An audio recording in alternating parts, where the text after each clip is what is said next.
Я привык изъясненно делать глагол. Это как? Ты мне что? Истинно это как? Мне так легче обычно.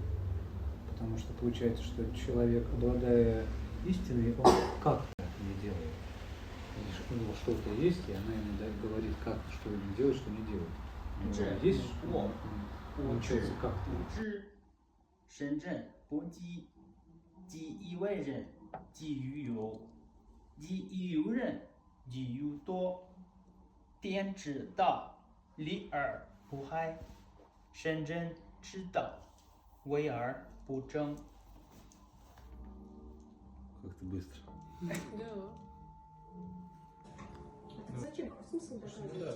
Ну, потому Тут что... же как раз таки Кристина говорит, что если он тотально уверен в своей правоте, то он не будет вводиться в спор. Что чем больше ты даешь, тем больше к тебе приходит. В том-то и дело, что типа Да. больше получаешь. И вот эта вот тема в том, что... Я правильно понял, что мы сейчас не все с этим согласны? Ну, я просто выскажусь, а потом можно дальше.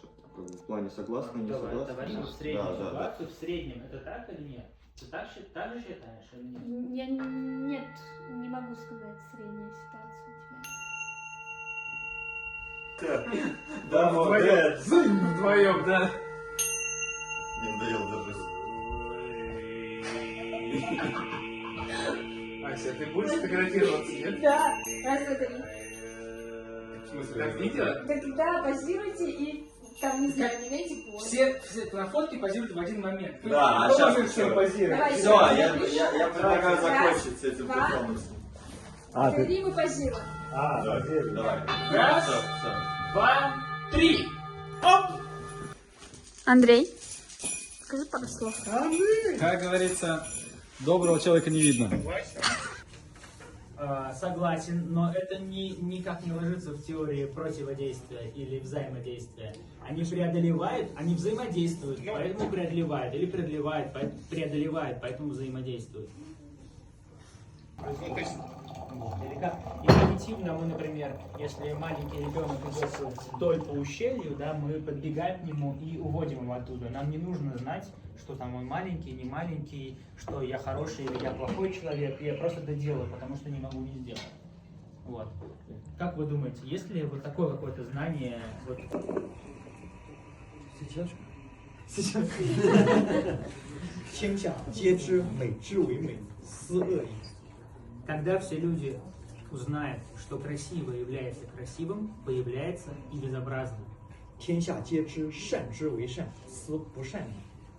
Когда все узнают, что добро является добром, возникает и зло. 故有无相生。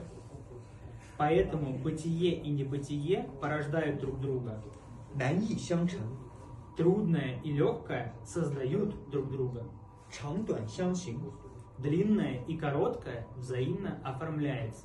高下相倾， Высокое и низкое друг к другу склоняются. 音声相和， Звуки, сливаясь, приходят в гармонию. 前后相随。 Предыдущее и последующее следуют друг за другом. 且以圣人处无为之事，是以圣人处无为之事。 Поэтому мудрый человек предпочитает недеяние и осуществляет учение безмолвно. А ты говоришь две, правда, верно? А, да? Переводите две. Ну, сейчас ты переводите,是以圣人处无为之事，行不言之教。Следующий. 万物作焉而不辞。 Как раз таки вот это такое смирение и уступчивость. То есть мы же, когда говорим про третий джан, с одной стороны, как я уже сказал, да, это такие некие практические советы мудрецу-правителю, а с другой стороны это определенное состояние сознания. Принято! И этот текст, этот джан можно рассматривать с одной стороны как практический совет. Народа. 是以圣人之治，虚其心，实其腹，弱其志，强其骨。 Поэтому управление мудрого человека делает их сердца пустыми, а желудки полными. Оно ослабляет их волю и укрепляет кости. 常使民无知无欲， Оно постоянно стремится к тому, чтобы у народа не было знаний и страстей. 使扶持者不敢为业， А имеющие знания не смели бы действовать. 为无为，则无不治。 Осуществление недеяния всегда приносит спокойствие. Вэй-вэй. Вэй-вэй. Казалось бы, может быть разница между тем, что кто-то притупляет на стороне Дао или Дао само себя притупляет, но если вспомнить, что Дао действует как универсальный закон, и мы в каком-то смысле его часть, то все противоречия спадают.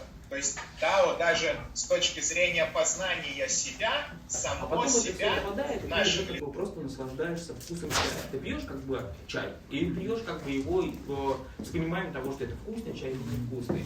Быть может, здесь такая история, что тоже должна быть какая-то интеграция, которая как бы вот это упрощение, которое позволило бы, мне кажется, вот настолько это про, как ты сказал, про ощущение, что выйти за рамки. Потому что можно представить вот эту мыслительную иллюзию как живое существо. И как живое существо она тоже хочет жить. Поэтому она будет создавать и положительные крючки, чтобы зацепиться, и отрицательные. Ну, а отрицательные, как мы с вами знаем, они еще сильнее действуют. Она вот так, бессмертная, то, что там нету времени. Ну, то есть, окей, то есть получается... Обратно это заворачиваешь, вот... Перевожу. Можно обратно завернуть это в первые строчки. Перевожу, вот как я понял. Выход из поверхностного конца я зову... И сознание единства до разделения. Да-да-да. Я зову, получается... и так далее. Ты про противоречие ньютоновской механики и квантовой физики? Очень умно сказал. Ну, типа, есть механические законы движения, которые говорят, что вот то, что ты говоришь, это типа механический закон. Ну, типа, это физика 15 века абстрактно. Типа того, да. А то, что ты говоришь, что вместе с тем...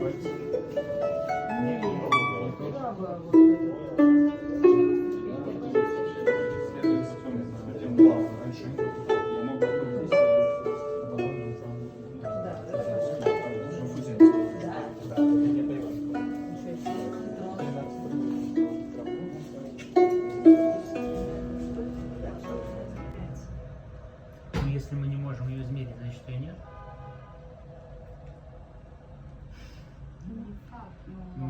Поэтому...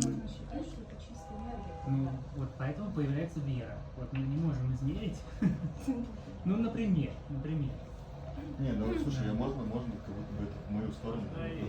Сейчас. Не владеть, я совершенно согласен.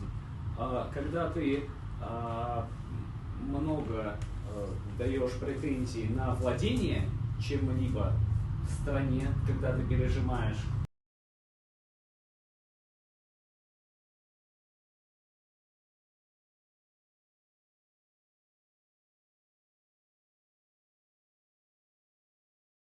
созерцание, это когда ты умеешь пропускать через себя эту информацию, а вот увидеть, это когда ты уже, вот если убрать созерцание, а просто смотреть и увидеть.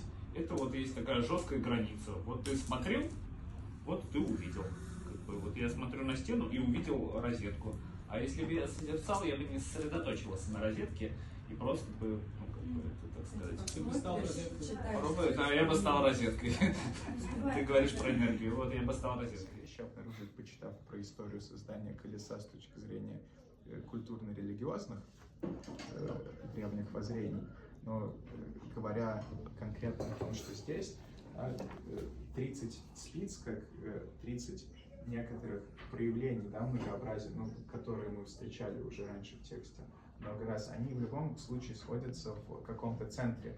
И этот центр является, по сути говоря, не просто движущей силой, он является смыслом колеса, и дальше мы там про функциональность будем читать, что сколько вокруг всего не настрой, да, сколько не сделай спиц, как ни примени, смысл, он все равно всегда в центре. И это нас снова вводит к первоначальному тезису про основополагающий принцип. Не фанат. Нет, какая разница, может быть. Я тоже не фанат, но я сходил, прикольно познакомился.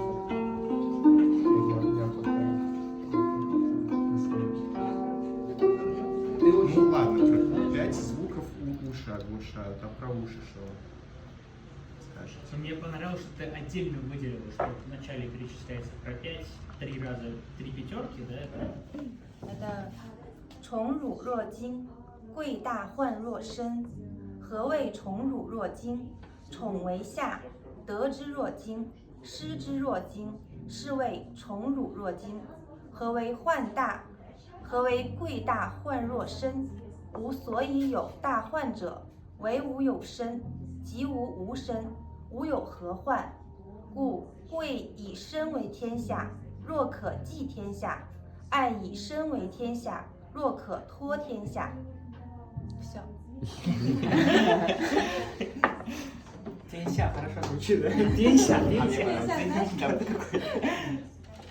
Загадками разговариваете? А вы что, Александра Невского не знаете? Эй, знаем другого Невского. За здоровье, да, чтобы вообще Прелесть в том, что здесь указывается на то, что сознание, оно является общим, в том смысле, что все и есть это сознание. А где это указывается? А? Как это указывается? Тут написано: дарует сознание всем своим подданным. Во второй строчке. Опа. Например, ну ты так вот говоришь, но ведь не очевидно, что, например, если я тебе дарю грязную кофту, ты же можешь ее не принять, правильно же? То есть если тебе дарят, не значит, что это у тебя это есть. Вот, а дальше здесь и идет об этом. Из виду за далекими островами в море, созерцать полет диких гусей, которые были видны, а затем затерялись среди облаков. Все это юга, но что общего имеют эти переживания?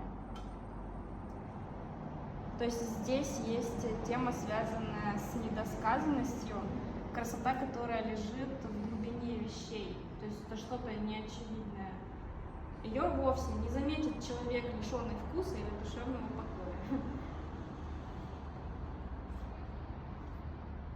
покоя. Сфокусировать резкость там на чем-то отдельном, ты выделяешь только его часть, и тогда ты не воспринимаешь его полностью, и автоматически у тебя создается вот это какое-то разделение, какая-то нарезка, и ты сужаешься, ну вот, в какую-то точку, где есть только частицы этого, и, соответственно, ты уже не там.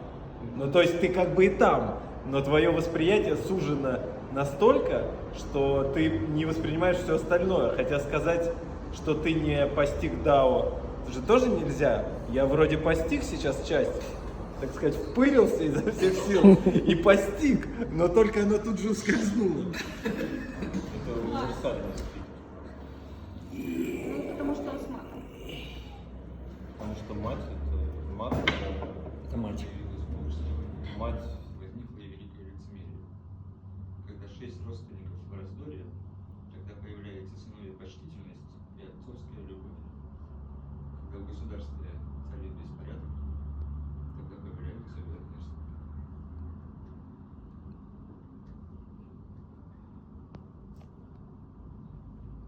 Есть такое ощущение, что в общем и целом мы здесь, находясь в каком-то едином поле, представляем, что же это за единое какое-то звено, мы пытаемся здесь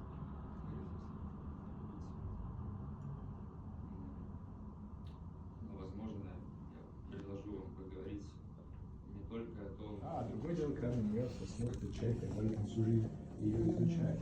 Совершенно разные истории. Другой вопрос, вот это не все то. Но к этому нужно прийти. Ты видишь знание не потому, что ты готов, понимаешь? Выражение. Не способ выражения. Да. Вопрос, вот, что, какой с одним слой способом виден. знакомы, а в другой культуре тот же самый жест будет обозначать совершенно другое. А вы знаете только это значение. Вот Вот, Вот это как- очень классно как именно как вы очень классно вы воспринимаете? привели, да, про потому что жесты. по-другому. Вот когда ты видишь, эти жесты, они не важны. Но тоже это не... Когда уничтожено будет учение, то печали не будет. Отбросьте ученость, не будете знать печали. Ох, слышали, бывает аромат.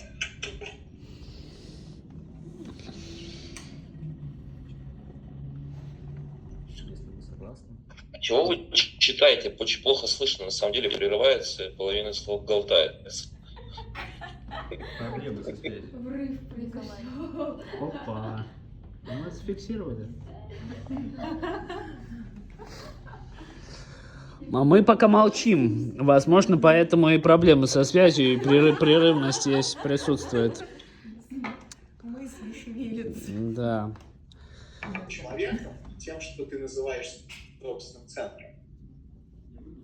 Разницу? Да.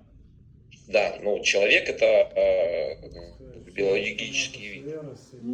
Понимаешь, понимаешь, этими клише можно оперировать до бесконечности. Нет, это ничего не решает. Ну, тут не клише, тут простые только факты, слово, да, это факты. А Фрейд и Юнг, их приводите, ну это, знаешь, Каждый человек это как ты знаешь, это пример. психотерапия Фрейда и Юнга, это как каменный век, век высоких технологий. Они заложили какую-то основу, но опираться на их опыт и их знания сейчас Да современной нет, я это сказал тебе как для новых клише. Ты просто говоришь с рациональной точки зрения, вот как научной, понимаешь, как человек это самое рациональное существо.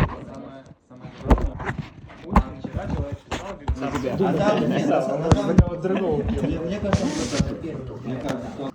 Такой человек понимает, что он, ну я так предполагаю, понимает, что он часть всего целого и общего, то все остальное видно, что в городе это больше работа с желаниями, потаканиями. Ставили по десятку.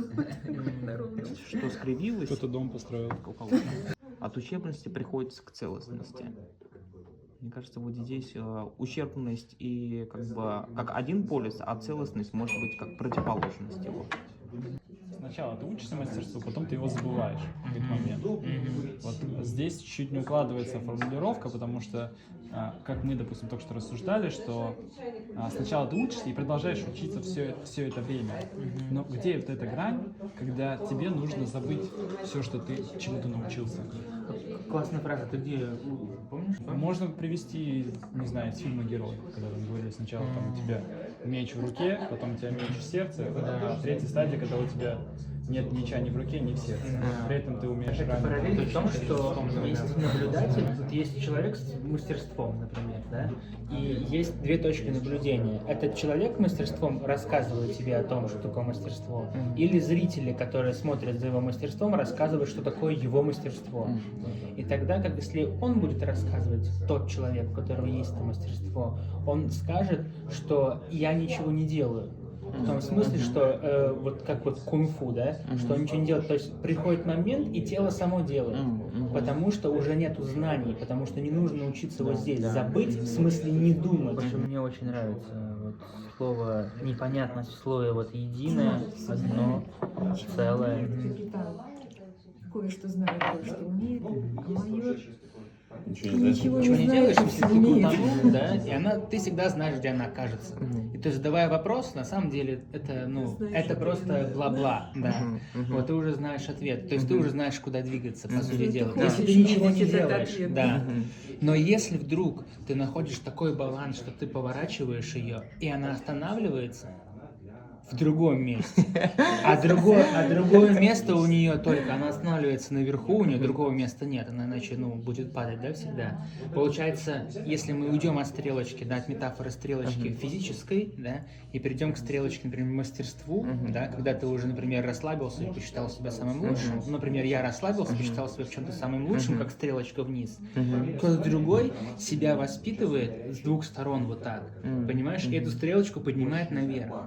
И то, что ты говоришь про мастерство, вот вы сказали тоже нету точки, это мастерство, оно зыбко, то есть оно там, оно верховное его мастерство, да? Разве должно быть только благодаря противопоставлению себя с кем-то. Да, в целом в нем все есть. Да, уже. Соответственно, в тот момент, когда, в принципе, эта книжка появилась, значит, уже баланс нарушился. Соответственно, она уже перестала биться.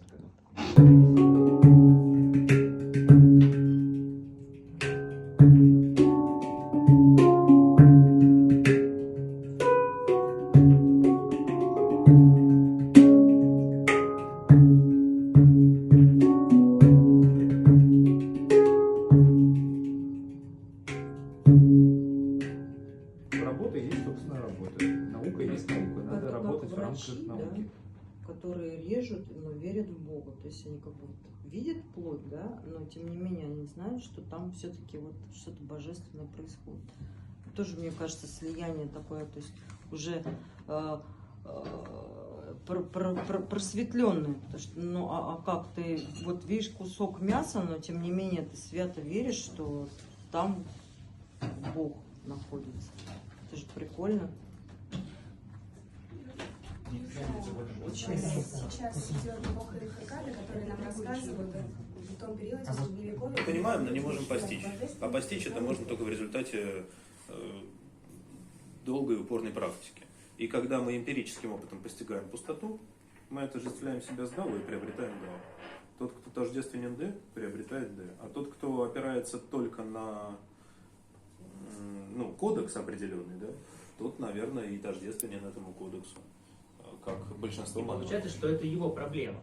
То есть, как бы, по идее, этой проблемы нет, мы-то знаем, мы знаем, что воздух и тут там он одинаковый. Проблемы нет, но для него он страдает. По какому-то, по-буддийски уже, да? Вспомнила этот пример, не знаю, наверное, подойдет. Я недавно изучала пространственную геометрию, там есть такая штука, что у тебя есть линия и фигура, и когда ты ее проецируешь, ну вот треугольник, ты его проецируешь, он вытягивается, как тень, а в какой-то момент он раскрывается, и оказывается его конец с другой стороны. И потом он двигается, приближается с этой стороны к линии, с этой стороны, и в какой-то момент заполняет все пространство. И вот это можно, наверное, назвать стиль. Thank